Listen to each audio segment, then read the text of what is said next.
The single tomato was a perfect, defiant red against the dusty green of its vine. Lynn knelt in the dark soil of her garden, the hem of her worn dress gray with dust, and felt a stillness settle in her chest. It was the first of the season, a globe of flawless crimson she had coaxed from the stubborn Wyoming soil. Here, in the shadow of the Bighorn Mountains, everything was a fight.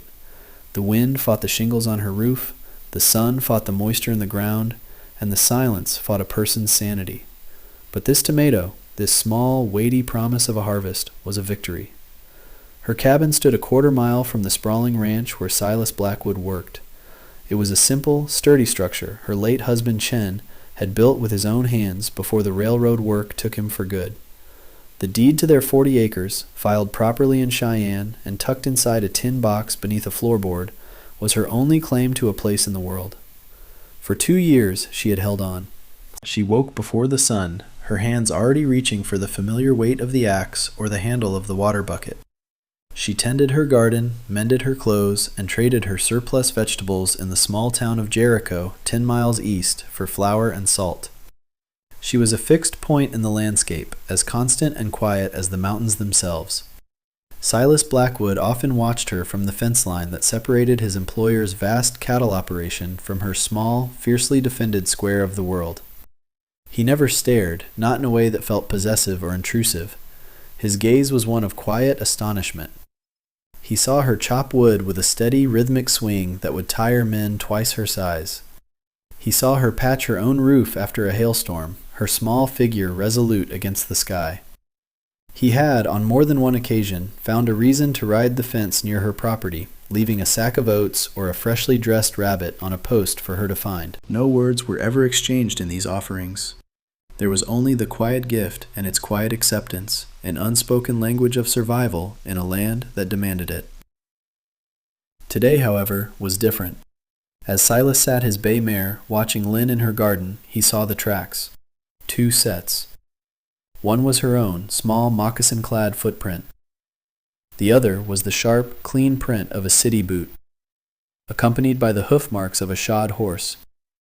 A fine-limbed animal, unlike the sturdy ranch horses of the valley. The tracks led from the main road directly to her cabin door and back out again. They were fresh. A cold knot formed in Silas's gut. Company was rare in this part of the territory, and the kind of man who wore expensive boots and rode a blooded horse was rarely company a person wanted. He urged his mare forward, not toward Lynn, but along the fence, his eyes scanning the ground. He was a man of few words, his thoughts as spare and weathered as the landscape, but the sight of those tracks stirred something protective in him, something that felt dangerously close to ownership. Lynn was capable, he knew that better than anyone. He'd seen her face down a cornered badger with a shovel and a look of grim determination. But the world was full of dangers worse than badgers, dangers that came smiling, with papers in their pockets and lies on their tongues. Lynn heard the soft clopping of his horse and finally looked up from her tomato. She shielded her eyes against the morning sun, her face, usually a mask of serene composure, showing a flicker of something else. Worry. Silas pulled his horse to a stop at the rickety gate to her yard. "Mornin', Lynn," he said, his voice a low rumble. "Silas," she replied, her voice soft but clear. She stood, brushing the dirt from her hands onto her apron. "It is a good morning for the garden." He nodded, his gaze dropping to the boot prints near her porch steps. "Had a visitor?" She followed his eyes, and the small smile that had touched her lips vanished. "A man from the east, a Mr. Sterling. He is buying land." "He make you an offer?" Silas asked, keeping his voice even, though the knot in his stomach tightened. "He did," she said. "He was very polite. He said a woman alone has no business with so much land." She looked at her 40 acres, a parcel that would be a rounding error on the massive ranch he worked for, and a spark of defiance lit her eyes. He does not understand what it means to build a home. Silas understood. He saw the neat rows of corn, the sturdy cabin, the well-kept chicken coop.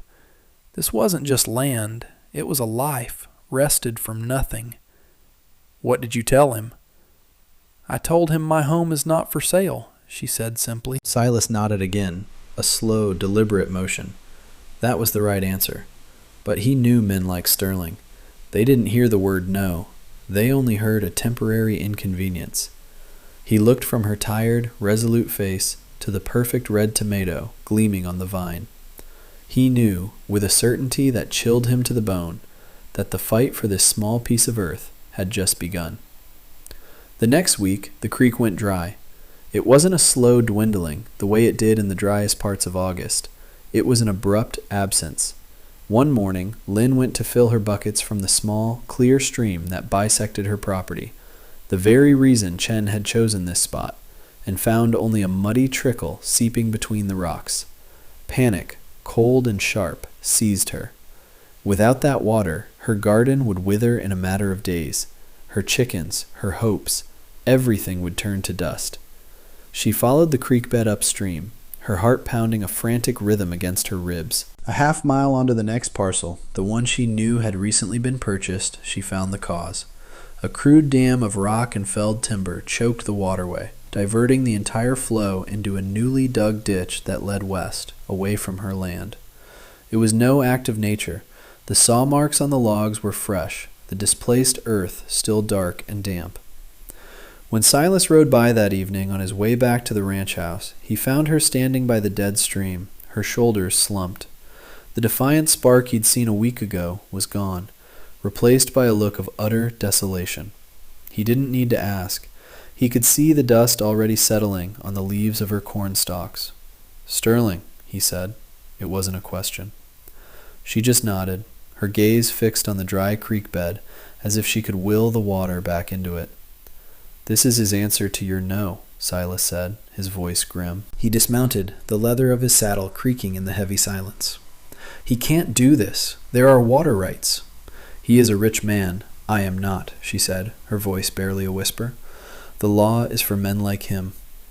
"Sometimes," Silas allowed, kicking at a loose stone, "but sometimes the law is just the law, and it's on your side." He looked at her, truly looked at the fine lines of exhaustion around her eyes, the strength in the set of her jaw, even in defeat. "We'll go to Jericho, tomorrow." The thought of it terrified her. Jericho was a place of averted eyes and muttered comments, a place where she was an oddity, a curiosity. But the sight of her wilting garden was more terrifying still. "We?" she asked, the word sounding foreign. "We," he repeated, his gaze unwavering. "You won't face this alone." The trip to Jericho was tense. Lynn sat beside Silas on the wagon bench, her hands clasped tightly in her lap. Every pair of eyes they passed on the dusty main street felt like a judgment. Sterling was already there, holding court in front of the land office, a group of ranchers and townsfolk gathered around him. He was dressed in a fine wool suit, even in the summer heat, a picture of East Coast money and influence. "A necessary improvement," he was saying, his voice smooth and reasonable, "to ensure the most efficient use of this valley's resources for the good of all." "My resources are being diverted from my land," Lynn said, her voice shaking but clear as she and Silas stepped into the circle. All heads turned. A murmur went through the crowd. Sterling's pleasant expression tightened, almost imperceptibly. "Ah, the widow. I was just explaining the benefits of progress." "You've dammed her creek, Sterling," Silas said, his voice low and dangerous. He wasn't a large man, but he had a stillness about him that commanded attention. "That's not progress. That's theft." Sterling laughed, a condescending sound. "My good man, I have a legal right to the water on my property. It's all there in the territorial statutes. Perhaps you should learn to read them before making such baseless accusations."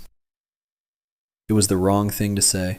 Silas stepped forward and took the legal notice Sterling had tacked to the land office door. The crowd fell silent, expecting a confrontation.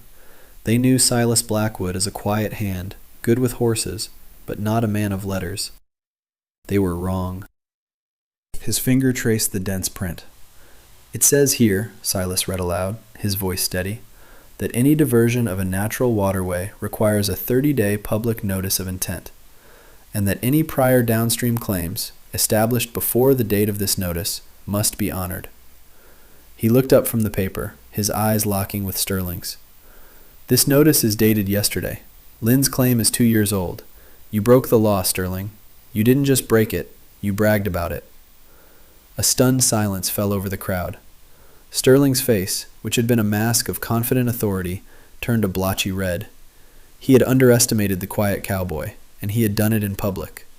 The ranchers, men who lived and died by water rights and the principle of a man's word, began to look at Sterling with new eyes. They looked at the small Chinese woman standing beside Silas, not with pity, but with a dawning respect. She had held her ground, and she had not been alone. The territorial agent, a harried man named Peters, cleared his throat. Mr. Blackwood is correct, Sterling. You'll have that dam down by sundown, or I'll have the marshal ride out. Sterling snatched the paper from Silas's hand, his face a thunderous mask. He glared at Lynn, a look of pure venom that promised this was not over. It was only a temporary victory, Silas knew. Sterling was a man who wouldn't forgive a public humiliation. He had been beaten by a simple truth, spoken plainly. But a man like that didn't fight with truth. He fought with money and power, and he had plenty of both. The water would flow again tomorrow. The real trouble, however, was just getting started. The dam came down, and the water returned. For a few weeks, an uneasy peace settled over the valley. Lynn's garden recovered, the plants seeming to drink in the sunlight and water with a desperate thirst. She and Silas fell into a new rhythm. He would stop by her cabin most evenings, no longer leaving gifts on the fence post, but bringing them to her door. He'd help her mend a broken hinge or sharpen her axe, his quiet presence a comforting fixture in her solitary life. They spoke little, but the silence between them was no longer empty. It was filled with a shared understanding, a burgeoning trust that felt more solid than any words. But the shadow of Sterling lingered. He was no longer seen in Jericho, but Silas knew he hadn't left the territory.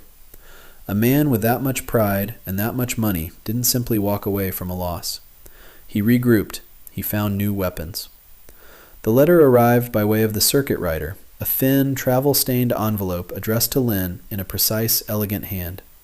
It was from the Territorial Land Office in Cheyenne. Her hands trembled as she opened it. The legal language was dense and confusing, but the meaning was clear. A formal challenge had been filed against her homestead claim. The petitioner, a Mr. Alistair Sterling, alleged that the original survey markers were fraudulent and that the claim had not been continuously worked as required by law. A hearing was set for 1 month's time. If she could not prove her title, the land would revert to the territory to be sold at public auction. The paper slipped from her fingers. This was a blow she could not counter with a shovel or a steady hand. This was a war of papers and signatures, a world she did not understand.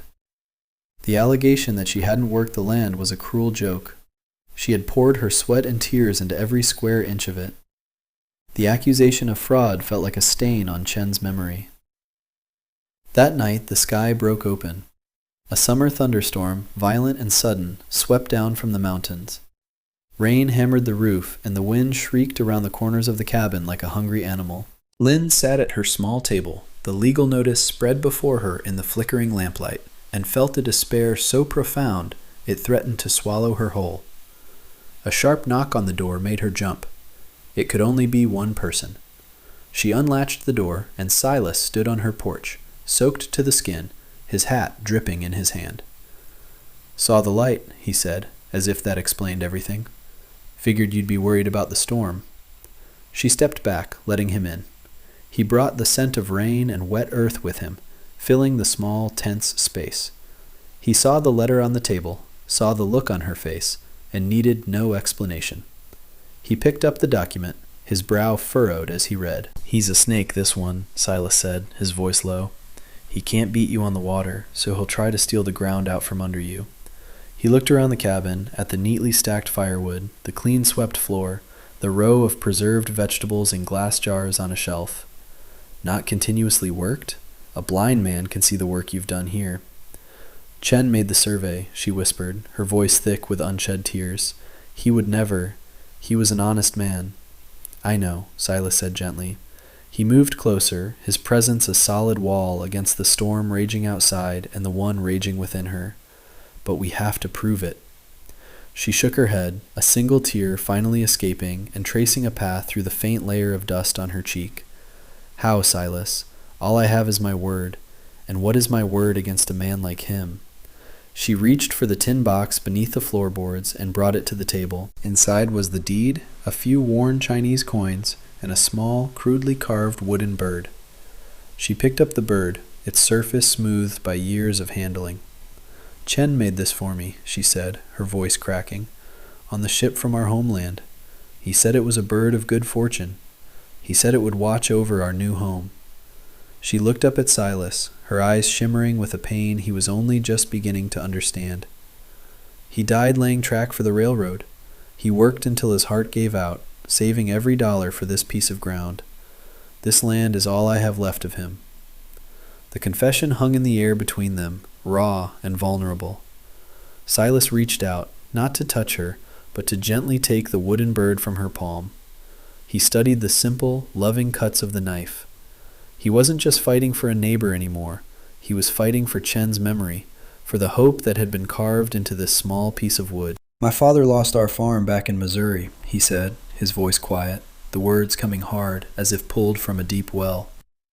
"To a man just like Sterling, a man with a long coat and a short memory for his debts. He used papers and laws we didn't understand." He smiled while he did it. "I was 16. I swore I'd never let that happen to anyone again if I could help it." He placed the bird back in her hand, and his calloused fingers closed around hers. The touch was electric, a current of shared loss and quiet strength. The storm outside seemed to fade, the world shrinking to the small circle of lamplight, to the warmth of his hand covering hers. "We will fight him, Lynn," he said, his gaze intense. "We will find a way." She looked at him, at the sincerity in his tired eyes, at the way his hand felt so right holding hers. For the first time since Chen's death, she did not feel utterly alone. She leaned in, a small, almost imperceptible movement. He met her halfway. The kiss was not born of passion, but of something deeper. It was hesitant, gentle, a taste of rain and salt, and the promise of standing together against the storm. It was a quiet acknowledgement that their two solitary paths had now, irrevocably, become one. When they broke apart, the fear was still there, but it no longer had the same power. It was a dragon they would face together. The month that followed was a blur of frantic activity. Silas took 2 weeks' wages from his savings and rode for Cheyenne, a long and grueling 4-day journey each way. He spent his time in the dusty archives of the Territorial Land Office, poring over old survey maps and railroad right-of-way grants. He was searching for a ghost, an echo of Chen's original claim that would stand up in court. Back at the cabin, Lynn worked with a ferocity born of desperation. She harvested every vegetable, canned every fruit, and mended every stitch of clothing, as if she could physically armor her home against the legal assault with sheer hard work. The day of the hearing arrived, a blisteringly hot morning that promised no relief. Lynn and Silas rode into Jericho, this time not in the wagon, but on horseback, side by side. The town felt different. The story of the dam and Silas's public reading of the statute had circulated. The story of Sterling's legal challenge had followed. The valley had chosen its side. As they dismounted in front of the makeshift courthouse, the blacksmith nodded at them from his doorway. The mercantile owner's wife gave Lynn a small, encouraging smile. Sterling was already inside, flanked by a lawyer from Cheyenne in a suit even finer than his own. They exuded an aura of expensive, unshakable confidence. The hearing was presided over by Judge Miller, an old, weathered man known for his stern demeanor and his intolerance for foolishness. Sterling's lawyer laid out their case with practiced ease. He produced documents suggesting the creek's path had been different when the original territory was surveyed, implying Chen had knowingly filed on a more valuable plot than he was entitled to. He called a witness, a surveyor he had hired, who testified that the corner markers seemed newer than they should. It was a web of half-truths and expertly crafted doubt, designed to overwhelm and confuse. When it was Lynn's turn, she stood, her hands trembling slightly. She spoke in her quiet, clear voice, telling the judge about her husband, about their dream, about the work she had done. It was heartfelt, but she knew it was not the kind of evidence that held up in a court. "Do you have any proof to counter these claims?" Judge Miller asked, his expression unreadable. Before Lynn could answer, Silas stood up. "Your Honor, we do." He unrolled a long, brittle piece of paper on the table. "This is a Union Pacific Railroad survey map from 1868. I found it in the Cheyenne archives, misfiled under Transportation Infrastructure." He pointed to a section of the map. "It shows this valley, and it clearly marks this creek, which they called Red Rock Stream. And right here," his finger jabbed at a small hand-drawn square, "is a notation. Liang's plot, with the exact same boundaries as Mrs. Chen's current deed." A murmur went through the courtroom. Sterling's lawyer shot to his feet. "Your Honor, that's not a legal survey." "No," Silas agreed calmly. "It's better. It's a third-party record made by the railroad's own surveyors 4 years before this territory was even fully organized. They were marking potential homesteads for their workers. It proves that Chen didn't invent these boundaries. He filed on a plot that was already recognized." He then turned to Lin. "Mrs. Chen's husband's family name was Liang. He took the name Chen when he became a citizen. This is his land." The pieces clicked into place with an audible thud. The proof was undeniable, not written in the elegant script of a lawyer, but in the practical hand of a railroad surveyor. It was a truth written in dirt and ink, older and more solid than Sterling's manufactured claims. Judge Miller studied the map, then looked at Sterling, his eyes like chips of ice.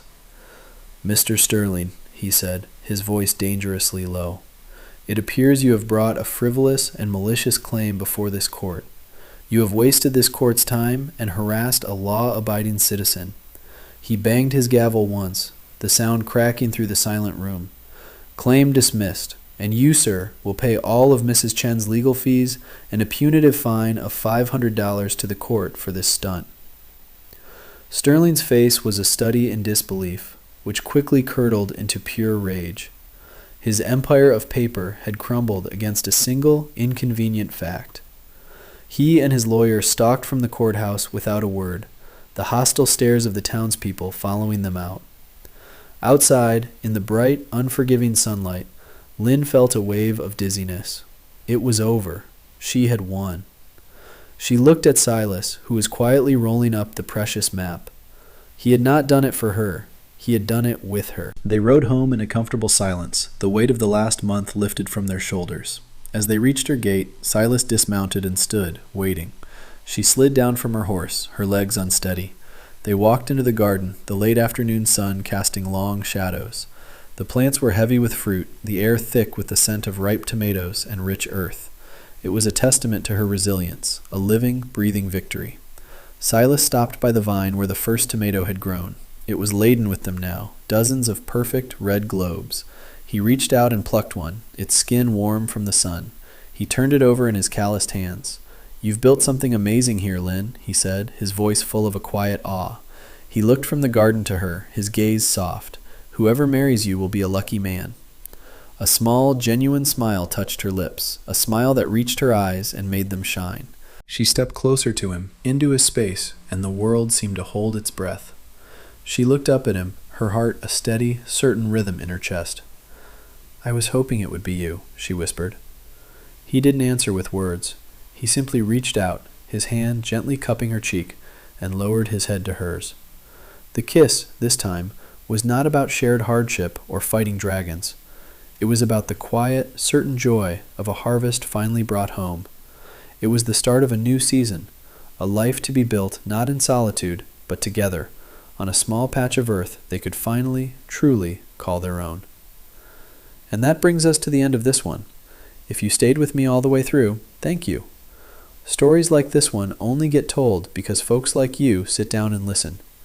If you liked what you heard, go ahead and hit that like button. And if you want more stories from the old frontier, subscribe so you don't miss the next one. Until then, take care of yourself, and thanks again for being here.